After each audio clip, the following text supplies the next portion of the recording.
오늘 더불어민주당 전당대회 전국 순회 경선이 마무리됐습니다. 당대표를 뽑기 위한 서울, 경기 당원 투표에서 김민석 후보가 정청래 후보를 박빙의 차이로 따돌렸습니다. 이로써 전국 당원 투표 최종 누적 득표율에서도 김 후보가 49.91%를 기록하며 8.4%포인트 차로 정 후보를 크게 앞서고 있는데요. 오늘 이 내용 최창렬 용인대 특임교수, 김동원 국민의힘 충북도당위원장과 짚어보겠습니다. 두 분 어서 오십시오. 안녕하세요.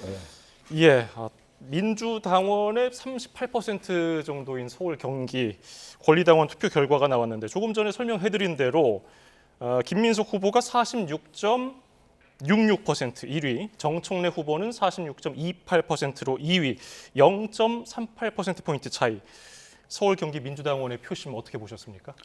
호남에서는 뭐 압도적으로 김민석 후보가 이겼는데 서울에서는 정청래 후보의 지지표가 많다는 분석이 많았어요. 그런 전망이 많았고 그래도 전 뒤집기는 어렵다고 생각했고, 그리고 서울도 마찬가지인 게 지금 이제 호남과 수도권 보면 인천은 이미 끝났죠. 끝나고 이제 서울, 경기인데 기본적으로 이 당심의 향배는 결정돼 있다고 봐요. 이재명 대통령을 보좌하자, 이재명 대통령과 같이 가자, 이런 것들이 하나 추세로 형성됐다고 보고, 따라서 저는 서울도 좀 차이가 날 줄 알았어요, 생각보다. 근데 아주 근소한 차이로 이겼는데, 김민석 후보가 이겼습니다만 아주 근소한 차이예요. 근데 워낙 호남에서 이제 정청래 후보가 뒤졌기 때문에 오늘 상당히 크게 이겼어야 되는 건데, 정 후보가 이기질 못하고 이제 근소한 차이로 졌단 말이죠. 그래서 이제 끝난 건데, 이제 아직도 뭐 최종 단정하기는 어렵죠. 대의원 투표가 이제 또 남아 있고, 또 여론조사가 30%가 남아 있기 때문에 아무튼간에 호남에서의 그 표심의 향배가 저는 수도권에 연결됐다고 봅니다. 보는데 일단 충청에서 그때 정청래 후보가 졌잖아요. 그것도 근소한 차이였어요. 근소한 차이를 졌는데 그때 지는 걸, 그때 패배하는 걸 보면서 역시 이게 당정이 어쨌든 간에 이 임기 초반이기 때문에, 이재명 정부의 임기 초반이라서 같이 가고 뭔가 엇박자가 나는 것에 대한 우려 같은 거, 그게 이제 정치 고관여층들이니까 당원들이 그런 전략적 투표가 작용했다고 저는 생각합니다. 그게 가장 이제 극적으로 작용한 게 이제 호남이었고, 수도권은 그거에 비해서 좀 적게 작용했는데 역시 그게 같은 방향으로 작용한 게 아닌가. 그래서 오늘 그런 결과가 나왔다고 봅니다, 일단. 위원장께서 어떻게 보셨습니까? 예, 호남과 역시 서울을 비롯한 수도권의 민주당을 바라보는 민심은 달랐다 하는 얘기가 수치로 이 증명이 됐습니다. 호남에서는 14%포인트 이상 김민석 후보가 앞섰는데, 오늘 뚜껑을 열어보는 서울, 경기, 즉 수도권은 앵커께서 말씀하신 0.38%포인트, 거의 이거는 뭐 박빙보다도 차이가 거의 없다라고 하는 수준이죠. 그러니까 우리가 호남과 수도권 두 개가 키를 쥐고 있다라고 했는데 이 투표 양상은 사뭇 달랐습니다. 그러니까 이번 전당대회는 호남이 결정을 한 거나 다름없다. 뭐 좀 이따가 더 구체적으로 나와겠습니다만은 저는 800조의 호남 프로젝트, 호남 반도체 메가 프로젝트가 결국은 전당대회 때 친명의 대표 주자인 김민석 후보를 당대표로 만들었다. 물론 뭐 내일 여론조사도 있지만은 저는 역전이 거의 불가능하다고 보기 때문에 바로 800조 프로젝트가 이 친명 체제를 굳건히 했다, 이렇게 요약할 수가 있겠습니다. 예. 만약에 내일 김민석 후보가 당권을 거머쥐게 된다면은 당청 일치가 말 그대로 되는 것인가? 근데 또 최근에 김민석 후보 발언 보면은 부동산 세제 개편안 관련해서 장특공제에 대해서는 비판을 했거든요. 어떻게 전망하세요? 김민석 후보가 되면은 완전히 뭐 수직적 당정 관계, 저는 그렇게 전혀 보지 않아요. 지금 이제 그 부동산 아까 얘기했던 세제 문제 같은 거 워낙 여론이 안 좋잖아요. 거기에 반응하는 게 정치예요. 그래서 저는 당정 관계라는 게 과도하게 수직적으로 가면 안 되는 거죠. 당청 관계, 당정 관계도 그렇고 어쨌든 수평적으로 가면서 이제 적절한 긴장, 견제 이런 게 필요하겠죠. 자율적이고 독립적으로 당이 운영돼야 되는 건데, 어쨌든 대한민국의 정치 구조가 독특한 게 있어요. 당정협조라는 게 있잖아요. 당정협의라는 게. 그러니까 대단히 애매한 거죠. 정당은 국회의 일각인데, 국회는 대통령제라는 게 뭡니까? 국회는 행정부를 견제하기 위해서 있는 거예요. 견제와 균형이라는 거, 이른바 체크 앤 밸런스가 대통령제를 운영하는 기본 원리예요. 내각제는 그렇지 않죠. 내각제는 정부와 의회가 완전히 융합되는 것이고, 그런데 또 집권당은 국회의 일각이면서도 집권 세력이 또 일각이에요. 그러니까 우리나라 이 구조가 이렇게 돼 있다고. 그렇기 때문에 집권당이 과도하게 이 정부와 청와대와 가세는 바람직하지 않고, 일단 대한민국의 대통령제, 이른바 한국 대통령제 원리에 맞질 않아요. 그렇다고 해서 완전히 종속되라는 얘기는 당연히 아닌 것이고, 그 지금 말씀하신 것처럼 그런 부분에 대해서는 당이 목소리를 내야죠. 민심에 반응하고. 저는 어쨌든 간에 정청래 후보도 얘기하는 게 그거 아닙니까? 모든 후보가 정부와 같이 가겠다는 거예요. 근데 아무튼 그럼에도 불구하고 이번 전당대회를 관통했던 하나의 그 프레임이 있죠. 이른바 친명이냐, 친청이냐라는 프레임이 분명히 있어요. 근데 반명은 아니에요. 친명, 친청의 프레임인데 그 대통령이 상대적으로 덜 선호하는 후보가 있는 것이고 뭐 싫어한다는 말은 좀 뭐 피하겠는데 대통령이 선호하는 후보가 있는 거예요. 지금 이렇게. 그게 이제 관통했던 게 사실이고 그러니까 호남 뭐 800조 프로젝트라는 것보다는 뭐 그것도 영향을 끼칠 수 있겠죠. 유권자들에 따라서 유권자가 당원들이니까 저는 그것보다는 기본적으로 집권 초반기에 요즘 어쨌든 간에 여론이 좀 많이 이 집권 세력에 대한 지지율이 많이 떨어진 게 사실이잖아요. 근데 이 상황 속에서 정청래 후보가 돼서 만약에 당청 관계에서 어떤 특정 이슈에서 말이죠. 엇박자가 난다면 이게 더 지지율 하락으로 연결될 수 있겠다라는 그런 정치적 판단에 더 주요했다고 좀 봐요.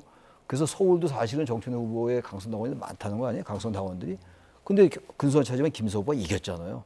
뭐 호남하고는 차이가 있습니다만 그런 걸 볼 때는 어쨌든 간에 이 당원들은 이게 지금 당원들이 강성 당원만 있는 게 아니거든요. 그런 부분이 반영됐다고 보는 것이고 그러니까 정청래 후보가 이제 질지 뭐 이길지는 몰라요. 아직은 제가 봐도 근데 김민석 후보가 이길 가능성이 거의 99%예요. 솔직히 말씀드려서 이미 다 끝났고 이제 30% 여론조사 남았고 대의원 투표가 남았죠. 대의원 투표가 이런 상황이기 때문에 거의 뭐 승패는 결정됐다고 보는 건데 아무튼간에 지금 이제 당청 관계 어떻게 될지는 지켜봐야지 합니다만 제가 볼 때는 말이죠. 이따 말씀이 나올지 모르겠는데 누가 되더라도 전 당청 관계의 어떤 균열 같은 건 오지 않는 건 당연한 거고 당내 내용도 갈등 이런 것도 의외로 좀 가라앉을 것이라고 저는 생각합니다. 네. 그러면 정청래 후보가 지금 최 교수님 전망대로 2위를 차지한다면은 지금까지 뭐 서울 경기에서도 얘기했습니다마는 개혁이 있으면 승리한다. 계속 개혁 얘기했거든요. 검찰 개혁이라든지 이런 동력이 좀 잦아드는 게 아닌가. 이 점은 어떻게 보십니까? 뭐 이론적으로는 그럴 수가 있습니다. 선명한 개혁을 주창을 했거든요. 그런데 김민석 후보도 개혁에 반대한다거나 개혁 속도가 너무 빠르다 뭐 이런 식의 그 주장은 안 했습니다.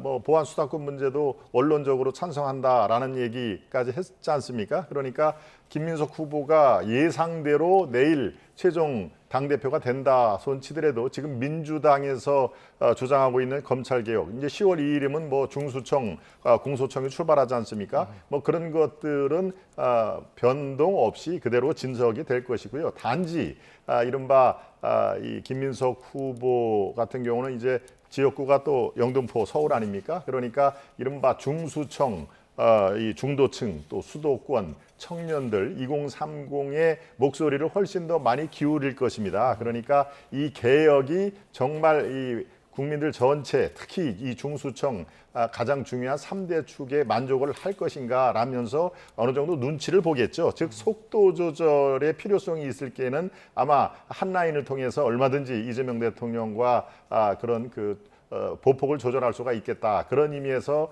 당이 바로 당원들이 전폭적으로 이 김민석 후보를 하는 게 이재명 대통령을 돕자. 지금 위기에 빠진 대통령 청와대를 지키자라고 하는 메시지가 전달됐기 때문에 개혁에 어떤 뭐 삐걱대거나 그럴 가능성은 별로 없이 아마 눈치를 보고 속도 조절 이런 것은 조금 더 이 정청래 후보보다는 더 신경을 쓸 것이다 이렇게 전망이 됩니다. 예, 최춘열 교수께서 이미 결과는 사실상 굳어진 것과 다름없다는 전망을 해주셨는데 국민 여론조사가 30%를 차지하잖아요. 근데 지금 이재명 대통령 지지율이 지금 취임 이후 최저치를 기록했기 때문에 이게 좀 작용하지 않을까는 어떻게 보세요?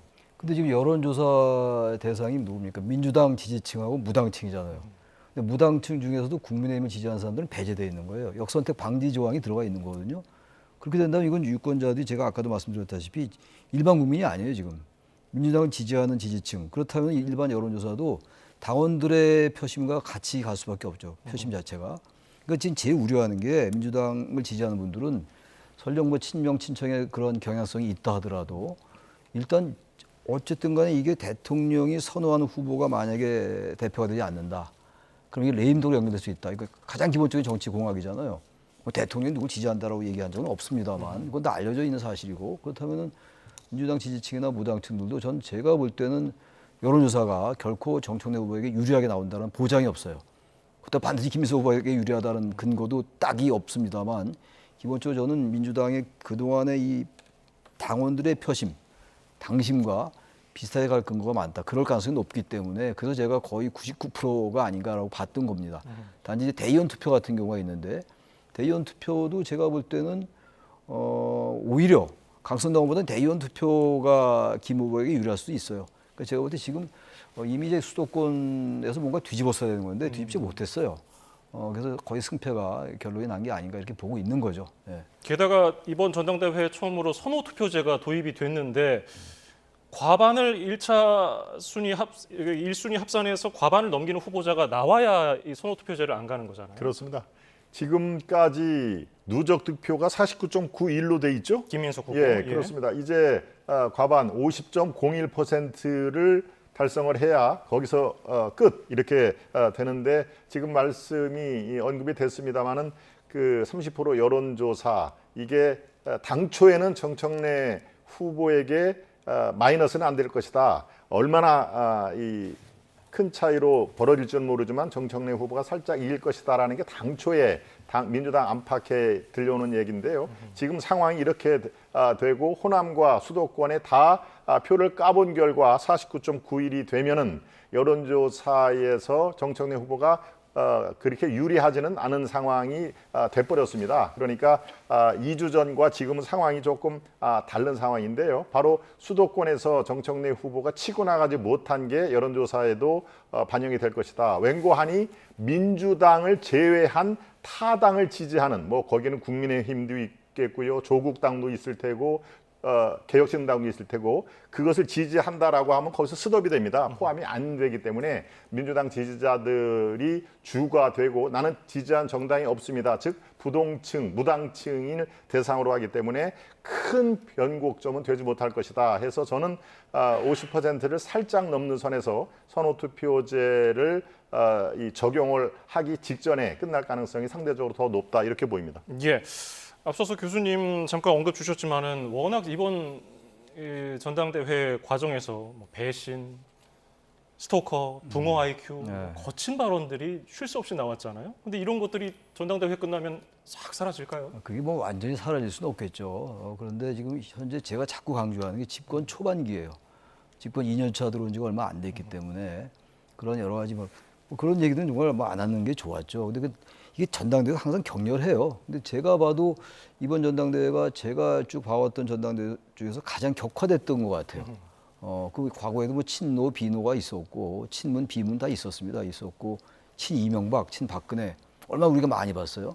근데 이번이 대단히 치열했긴 치열했는데 어쨌든 정청래 후보는 이재명 대통령을 비판한 적이 없어요. 하나의 프레임으로 굳어졌던 거고 가장 결정적이었던 게 그거죠. 꽤 시간이 지났습니다만 국민은 영원하고 정권은 짧다. 그리고 유시민 작가가 얘기했던 증축론, 재건축론 이런 것들이 같이 결합되면서 이게 명청대전 프레임 물론 이전부터 있었습니다만 그때부터 이제 완전히 확고하게 이번 전당대회를 관통했던 건데 격렬했습니다만 제가 보기에는 보기에 따라서 저도 비판을 많이 했어요. 너무 지나치게 정책 이슈가 없다. 그리고 과거 소환이라든지 적통 논란 이런 것들 그럼에도 불구하고 제가 쭉 지난 걸 이렇게 반추해 보니까 대단히 역동적이었던 것 같아요. 역전, 재역전이 있었고 지금 최고위원도 지금 친청, 친명을 잘 모르겠어요. 3대 2가 될지 2대 3이 될지 말이죠. 예. 오늘 임미애 후보하고 사퇴했잖아요. 저희 예. 그 김용호 후보가 사퇴했단 말이죠. 이런 걸로 볼 때 김용 후보를 지지하면서 사퇴했는데 이것도 마지막까지 알 수 없는 거고 친명, 친청. 그러니까 어쨌든 이번 전당대회는 전당대회 방식 자체가 순회 경선이었잖아요. 상당히 관심을 끌었어요. 그러니까 제가 보기에는 흥행에 성공했다. 대단히 역동적이었다. 단지 비판적인 점도 있어요. 과도할 정도로 격화되다 보니까 과거에 대한 지나친 소환 같은 거, 친노 친문에 너무 기댔던 거 이런 부분들은 비판받을 점이 있다고 봅니다만 어쨌든 간에 컨벤션 효과라든지 물론 전당대 기간 중에 대통령이나 여당의 지지율이 오르지 않았어요. 그럼에도 불구하고 상당 정도의 흥행에 성공했다고 저는 생각하고 그게 어쨌든 순회 경선이라는 어떤 방식, 절차 문제 이런 것들이 저는 상당히 성공했다고 생각합니다. 네. 반대편에서 보시기에 이번 민주당 전당대회 과정 어떻게 보셨어요? 지금 역동적이라고 우리 교수님께서 표현하셨는데 어떤 점에서는 상당히 역동적이죠. 붕어 IQ, 또 역적에 목을 친다 하는 얘기. 그러니까 뭐 이 논전, 치열한 논전까지는 우리가 얼마든지 편한 마음으로 지켜보고 있습니다만은 어떤 인격적인 모욕을 주는 뭐 당신 그렇게 얘기하면 붕어 IQ보다 못한 거 아니야?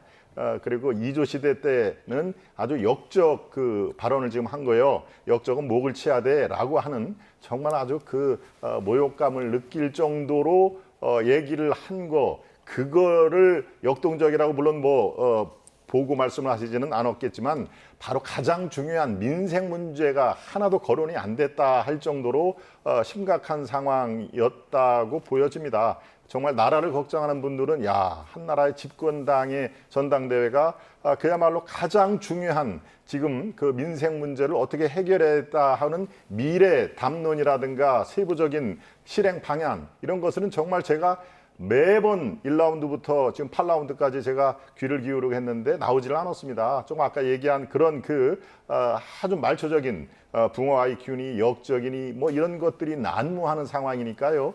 글쎄요, 참 이게 보기에 따라 다르겠습니다만은 정말 이 우국 나라를 걱정하는 분들은 이번 전당대회를 꼭 그렇게 역동적으로만 보이지는 않는다 하는 얘기고요. 저는 후유증이 상당 부분 오래 갈 거로 생각을 합니다. 그렇다고 이게 분당까지 갈 거로는 또 예측이 안 되는 게요. 아마 학습 효과가 있거든요. 열린우리당의 그 사례, 새천년민주당과의 분당을 하면서 어떻게 됐습니까?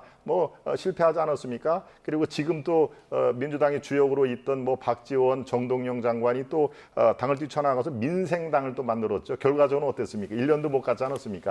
이런 학습 효과가 있기 때문에 같이 당을 못 하겠다라고 심리적으로는 분당 사태까지 갈 정도였습니다만은 사실상 실제적으로 분당을 하기에는 현실적으로 가능하지가 않다, 이런 말씀드립니다. 국민의힘 분위기, 특히 장동혁 대표는 그래도 누가 민주당 대표가 되길 원하고 있을까요? 글쎄요, 제가 장 대표 마음속으로 들어가지 않기 때문에 누군지를 알 수는 없습니다만은 일반적으로 국민의힘 안팎으로는 그렇게 생각을 많이들 하고 있는 것도 사실입니다. 즉 지금 현재 우리가 집권당에서 제1야당으로 오면서 지금 현재 대통령 청와대에 앉혀 있는 대통령의 어떤 그 집권 과정이라든가 5개의 재판 이런 것들이기 때문에 우리가 싸워야 될 그런 그 투쟁의 목표는 역시 이재명 대통령입니다. 이재명 대통령이 잘한 거는 물론 박수를 쳐줄 수 있지만 그렇지 않은 것은 아주 치열하게 우리가 논전을 해서 잘못한 것은 당연히 제1야당식의 어떤 비판이 있어야 되는데요. 바로 이재명 대통령을 생각을 하면 이재명 대통령의 예스맨으로 역할을 할 가능성이 매우 높은 김민석 후보보다는 정청래 후보도 나름대로 각을 세운 부분이 있기 때문에 정권은 짧다가 바로 그런 거 아니겠습니까? 그러니까 심정적으로는 정청래 후보가 대표가 되는 것이 대 이재명과의 그 삼각관계에서 우리의 어떤 숨쉴 공간이 더 커지겠다라는 그런 부분이 있거든요. 그러니까 마음 한구석에 정청래 후보의 분전을 바랬던 것도 이제 그런 상황이 있다는 것을 제가 말씀을 드리겠습니다. 최고위원 이제 선출되는 5명, 이 자리도 누가 차지할 것인가도 참 치열한데 지금까지 누적 득표율을 보면은 최민희, 박선원, 서미화, 이성윤, 한민수 후보 이렇게 5명 순으로 나타났습니다. 최민희 의원이 다시 1위를 차지했고 지금 보면은 친청계로 분류되는 인물이 최민희 후보, 이성윤, 한민수 후보 이렇게 3명, 그리고 나머지는 친명 2명인데 어떻게 될까요? 글쎄요, 이게 김용 후보가 지금 이성윤, 한민수, 김용 후보 3명이 지금 4위, 5위, 6위 이렇게 돼 있어요. 지금 누적 득표가 이렇게 돼 있는데, 근데 지금 이 표차가 대단히 적어요. 이게 13.94포인트 누적이 지금 이성윤 후보가, 한민수 후보가 13.77, 김용 후보가 13.62. 거의 표차가 별로 크게 안 나는데. 5, 6위 차이가 0.15%포인트죠. 그러니까요. 그래서 저는 이 관전 포인트가 일단 선호 투표 없이 당대표가 결정될 것인가 하나 관전 포인트고, 저도 아까 우리 도당 위원장 말씀처럼 선호 투표까지 안 갈 가능성이 높게 봐요. 어쨌든 근소한 차이라도. 두 번째 관전 포인트가 과연 이 이성윤, 한민수, 김용 이 세 후보 중에서 누가 탈락할 것인가. 현재로 봐서 이제 김용 후보가 대전 불리해 보였는데 이 임미애 후보하고 김용 의원이 이제 사퇴를 했어요. 그리고 이 지지를 지지를 해달라고 했단 말이죠. 게다가 또 지금 이 최고위원 이연기명이 한 명이 2명을 이렇게 쓰게 돼 있어요. 이거 선호 투표하고는 다른 거예요. 그렇게 되다 보니까 저는 의외로 이 이성윤, 한민수, 김용 후보 중에서 이성윤, 한민수 후보는 지금 친청이고 김용 후보는 친명인데 친명도 가장 대통령과 가까운 인사로 알려져 있는 거 아니겠어요? 김용 후보가 이런 상황이기 때문에 지금 대통령을 어쨌든 간에 국정 운영에 도움이 돼야 된다. 그게 이제 관통한다고 제가 말씀드렸잖아요. 그렇다면은 지금 이 임미애 의원과 김영호 의원이 사퇴한 거, 후보가 사퇴한 거, 이게 김영호 후보에게 상당한 힘이 될 것 같아요. 그 제가 전망컨대는 정말 전망하기 쉽지 않은데 이거는 제가 그래서 그런 의미에서 역동적으로 말씀드린 거예요. 다른 의미가 아니라. 현재로 봐서 저는 김영호 후보가 5위 안에 들 가능성이 높다. 그리고 조금 더 심하게 말하면 김영호 후보가 의외로 4위도 할 수 있다. 이런 생각이 들어서 아주 이건 점치기 어려워요. 단지 제가 전망을 하라고 그러면 김영호 후보가 대단히 유리한 상황이 있다 지금. 그렇게 판단을 합니다. 예. 지금 5위인 한민수 후보가 21만 1,400여 표, 그리고 김영호 후보는 20만 9,100여 표. 그러니까 2,312표 차밖에 안 나고 조금 전에 그 임미애 후보하고 김영호 후보가 사퇴를 하면서 똑같은 메시지를 냈어요. 대의원들에게 김용을 최고위원으로 만들어달라. 왜 김용이 중요한 겁니까?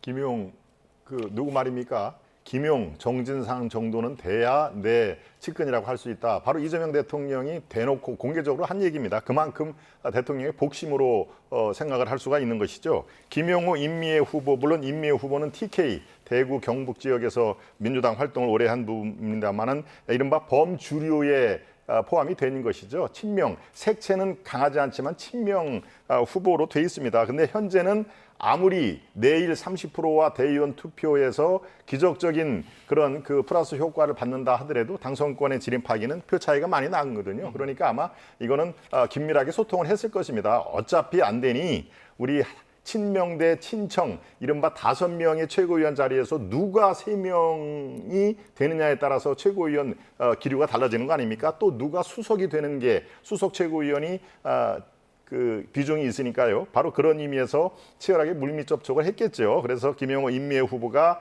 물러나는 것뿐만이 아니라 아예 콕 집어서 김용 후보에게 표를 몰아달라 하는 얘기는 바로 그렇습니다. 아까 얘기한 이재명 대통령을 지켜달라. 지금 위기 빠졌지 않느냐, 이 김용 후보를 5위를 만들어 달라라고 했는데, 저도 지금 이렇게 되면은요 4위까지 할 가능성이 매우 높은 게 이성윤, 한민수, 김용 후보의 그 표 차이가요, 우리 흔히 여의도에서 얘기한 깻잎 한 장 차이입니다. 아주 미세한 차이기 때문에 만약에 두 분한테 갈 표가 합해서 10,000표 이상 표가 김용 후보한테 그대로 이게 8, 90%가 집중이 되면은 뭐 4위까지 껑충 튈 수가 있는 상황이니까요. 글쎄요, 이게 전략 투표로 얘기를 해야 될지 정말 그들만의 이익 투표로 명명을 해야 될지, 아무튼 이 도중에 후보를 사퇴하면서 콕 집어서 얘기를 한 거는 글쎄요, 야당 시각으로 보면은 저것도 또 적절하지는 않은 것 같다. 페어플레이는 아닌 것 같다. 물론 이합집산이 전당대회는 있기 마련입니다만은 썩 좋아 보이지는 않는다. 이런 말씀으로 가름하겠습니다. 예, 내일 오후에 저희 YTN을 통해서 생중계로 그 결과를 지켜보도록 하고요. 전당대회가 끝나면은 이재명 대통령이 공식적으로 이틀 전에 언급한 개헌 문제 논의가 될 겁니다. 장동혁 대표는 5년짜리를 8년 하겠다는 거냐, 독재 연장 아니냐 이렇게 비판했거든요. 어떻게 들으셨습니까? 근데 이해가 좀 안 가는 게, 아니 언제 이재명 대통령이 연임한다고 했나요? 이게 지금 이제 7월 24일인가요? 날짜가 맞는지 모르겠는데 7월 24일 날 조정식 국회의장이 한 말이 있죠. 그 이른바 헌법 128조 제2항. 그것도 이제 국민들이 원하면, 꼭 원한다는 표현은 안 썼습니다만 주권자들의 뜻에 따라서 선택에 달렸다. 뭐 그런 취재 얘기를 했으니까 제가 보기엔 대단히 부적절했다고 봅니다. 그 전에 이제 또 그 이후에 보도가 나온 게, 그 전에 이재명 대통령과 이제 김태호 의원 등, 그리고 박덕흠 부의장, 이게 골프회동이 있었잖아요. 그때 이제 그 보도에 따르면 김태호 의원이 골프회동 시에 이재명 대통령에게 분권형 개헌을 제안했다는 거 아닙니까? 그 대통령께서는 당연히 개헌에 대한 공약도 했고, 그러니까 내 임기를 단축해서라도 하겠다라고 강한 의지를 표시한 거예요. 근데 갑자기 국민의힘에서, 그리고 지난번에 이건 좀 다른 얘기입니다만 5.18 민주화운동 정신을 헌법 전문에 수록하자는데 동의했잖아요. 그 지방선거 때 하자는데 안 했지 않습니까? 근데 갑자기 이걸 들고 나오면서 이재명 대통령에게 5년 하겠다는 게 아니라 8년 하겠다는 거냐. 논거가 너무 희박해요. 무슨 관심법도 아니고 말이죠. 그리고 또 하나가, 그럼 연임 안 한다고 다섯 글자 얘기하라 그러는데 그럴 수 있어요. 제가 이 비유가 맞는지 모르겠는데, 제가 특정한 인사에게, 특정한 인물에게 어떤 나쁜 감정이 없어요. 적대적인 감정이 없는데 저거 갑자기 느닷이 와서 당신 나에게 적대 감정 없다는 걸 얘기를 하시오. 그게 비유가 맞는지 모르겠는데 그렇게 제 느낌이 그래요. 아니 갑자기 가만히 있었는데 왜 갑자기 5년, 8년 한다는 얘기를 하느냐. 좀 국민의힘이 그래서 이 개헌 프레임을 이렇게 사용하면 안 된다. 개헌을 가지고 지금 이 87년 체제가 문제가 있다. 5년 단임이라는 게. 왜냐하면 대통령들의 불행한 경우가 많았기 때문에 그건 모두가 동의하는 거 아닙니까? 지금 여야 보수 뭐 떠나서 언론계, 학계, 시민단 잘 것 없이 개헌 얘기가 계속 나오는데 계속 안 됐어요. 정치적 셈법에 따라서 안 됐겠습니다만 이제 와서 개헌을 해야 된다는 그 공감을 하면서도 왜 느닷없이 그 김태우 의원의 그 얘기가 그건 대통령이 얘기한 것도 아니에요. 김태우 의원이 제안한 거에 대한 답변이었고 조준식 의장은 거기에 대해 사과했었고 근데 이걸 이제 와서 갑자기 연임을 하려 하는 게 아니냐라고 얘기한다면 너무 과도하다. 제가 볼 때 말이죠. 나 연임 안 하겠어 얘기하면 이럴 수도 있을 것 같아요. 118조 2항도 개헌 안 한다고 얘기하시오. 또 이럴 수도 있는 거 아니에요? 제가 그래서 이거는 야당이 비판할 수 있어요. 야당이 문제 제기할 수 있는데 좀 문제 제기가 약간 수준이 좀 낮다. 좀 그렇게 평가를 합니다. 네. 말씀하신 대로 조정식 국회의장이 지난달 28일에 먼저 얘기를 꺼냈어요. 어쨌든 뭐 원론적인 얘기라는 이제 얘기를 했지만은 총대 맨 것인가? 지금 한 달도 안 됐는데 중임제, 연임제 나오고 있거든요. 어떻게 바라보겠어요? 국회의장뿐만이 아니지 않습니까? 조정식 의장뿐만이 아니라 김민석 지금 이제 뭐 예비 당대표인가요? 그분이 총리할 때 뭐라고 그랬습니까? 5년은 너무 짧지 않느냐라는 얘기를 아주 공개적으로 얘기를 하지 않습니까? 또 법제처장까지 세 분, 뭐 이제 다른 분도 있지만 주요 포스트 3개만 따진다면은 이렇게 연속으로 메들리 노래를 부르는 것도 참 보기에 그렇습니다. 국회의장, 총리, 법제처장이 나와가지고 상당한 그 약간씩 표현은 다릅니다만은 국민 뜻에 맞겠다. 국민들이 원하면은 한 번 더 할 수 있는 거 아니냐. 이만큼 훌륭한 대통령 5년은 짧다 하는 얘기. 그걸 어떻게 들어야 됩니까? 자, 날짜를 한번 보겠습니다. 김태호, 박덕흠 부의장이 라운딩하는 게 7월 4일로 돼 있습니다. 7월 4일 날 그때 나온 얘기가 내 임기를 단축해서라도 개헌은 필요한 거 아니냐라는 얘기를 하고요. 이 대통령의 정무특보였던 조정식 의장이 얘기를 한 게 바로 7월 28일입니다.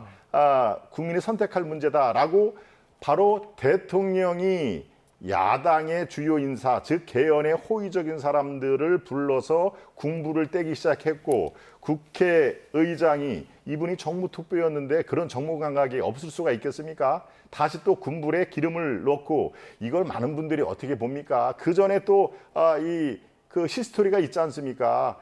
공소 취소가 여의치 않으니까 공소 기각, 이제 판사에게 공소 기각을 맡기고 개헌 이렇게 연속으로 이 노래 메들리를 부르는 상황이니까 국민들 또 야당은 당연히 그렇고요. 불안한 것이죠. 이게 또 개헌이 획책이다 하는 얘기니까 조금 수준이 낮더라도 5글자 얘기하는 게 뭐가 그렇게 어렵습니까? 연임 안 한다 딱 5글자입니다. 그런데 그걸 당연한 건데 왜 자꾸 얘기를 하려고 하느냐라는 것이 서로 그렇게 되면요. 이 수준 이하의 어떤 그렇게 되는데 많은 국민들이 그 얘기를 듣고 싶어 하는 것도 또 하나의 팩트니까 그걸 얘기를 해 주시면은 내일부터 이런 그 불필요한 논란 사그라지지 않을까요? 이재명 대통령이 이 개헌의 뜻이 있는 국민의힘 의원들을 포섭하려고 골프회동을 했다. 그러면 실제로 나중에 이들이 공천을 받지 못하면 이재명 대통령과 손을 잡을 수 있다? 이런 시나리오까지 나왔거든요. 그래서 정치적 상상력이 대단한 수준이라고 생각하는데 저는 가끔 그런 생각을 해요. 우리나라가 왜 이렇게 여야 관계가 잘 안 되냐. 적대적 관계. 이거 다 얘기하는 거 아닙니까? 적대고 대립이고 지형화 이런 정치. 그러니까 좀 대통령이 누가 되더라도 설령 여소야대라 하더라도 지금 여대 야소지만 여소야대라 하더라도 미국처럼 말이죠. 대통령이 부단하게 야당하고 소통하는 게 가장 좋아요. 가끔 식사도 좀 하고 술도 한잔 하고 가끔 통화도 하고 그러면 얼마나 좋아요. 그러니까 지금 제가 볼 때 뭐 제가 그쪽하고 전혀 어떤 통화사는 없는데 이재명 대통령은 그런 거 시도하는 게 아닌가 생각이 들고 또 하나가 그럼 왜 자꾸 개헌에 대해서 좀 어느 정도 긍정적인 사람과 만나냐 이런 거 얘기할 수 있죠. 그러니까 혐의를 가지고 자꾸만 본다면 그건 제 해석은 그래요. 개헌에 대해서 좋은 합리적인 생각을 가진 사람들이 약간 중도적이잖아요. 그럼 대통령이 좀 약간 극에 가 있는 사람보다는 좀 중도적인 보수 정당에서 중도적이고 합리적인 개헌을 가진 생각, 그 개헌에 대한 생각 때문에 만나는 게 아니라 그러다 보니까 그분들이 개헌에 대해서 좀 합리적인 생각을 했던 거라는 생각이 들어요. 그러니까 이 합리적인 분들과 만나다 보니까 그렇게 되는데 이것까지 또 뭔가 이 사람들 여기 어떻게 뭐 협잡을 해가지고 협잡이라는 얘기는 하지 않았습니다만 그렇게 해서 뭔가 음모를 꾸미는 거 아니에요? 이게 이른바 개헌 음모론이에요. 그 이걸 이런 식으로 계속 가는 말이죠. 계속 꼬투리 잡는 거예요. 그러니까 제가 봐도 야당의 비판이 일리가 있어요. 왜 조선식 의장이 7월 28일이군요. 저는 7월 24일인 줄 알았는데 7월 28일 날 그런 얘기를 해가지고 일종의 빌미를 준 거죠. 그러니까 그 사과한 거 아니겠어요? 그러니까 그 얘기 하지 말았어야죠. 근데 제가 볼 땐 그래요. 128조 2항 그걸 고쳐야 되는 거 아니에요? 그럼 만약 연임하고자 한단 말이죠. 근데 그거는 대통령이 말씀하셨다시피 많은 사람이 얘기하다시피 그게 가능하겠어요? 대한민국에서 가장 그 우리 국민들이 용서 못하는 게 국민들이 보기에 이 임기에 대한 문제, 임기 연장 문제 이런 것들을 가장 우리가 용납을 못해요. 다른 거 같으면 넘어가는데 근데 감히 그래 128조 2항을 민주화 이후에 가능하겠습니까? 예. 제가 볼 때는 불가능한 얘기입니다. 제가 볼 때. 짧게 한마디 듣고 마무리하죠. 예, 지금 이 대통령 지지율이 데드크로스까지 나오지 않았습니까? 그러니까 지금 상황이 굉장히 어렵고 특히 부동산 제가 아까 중수청 말씀하셨는데 그럴수록 아마 개헌에 대한 유혹이 딸릴 것입니다. 개헌이 바로 블랙홀입니다. 모든 이슈를 쭉 빨아들여서 개헌에 성공만 하면은 대통령의 지지율이 다시 또 온전하게 되는 상황이니까 그 유혹에 빠지지 마시라. 그 유혹에 빠지시려면 다른 것들을 먼저 다 온전히 말끔하게 처리를 하시고 그것을 접근을 하셔라 이런 말씀드립니다. 예, 두 분 말씀 여기서 줄이죠. 최창렬 용인대 특임 교수, 김동원 국민의힘 충북도당 위원장이었습니다. 고맙습니다.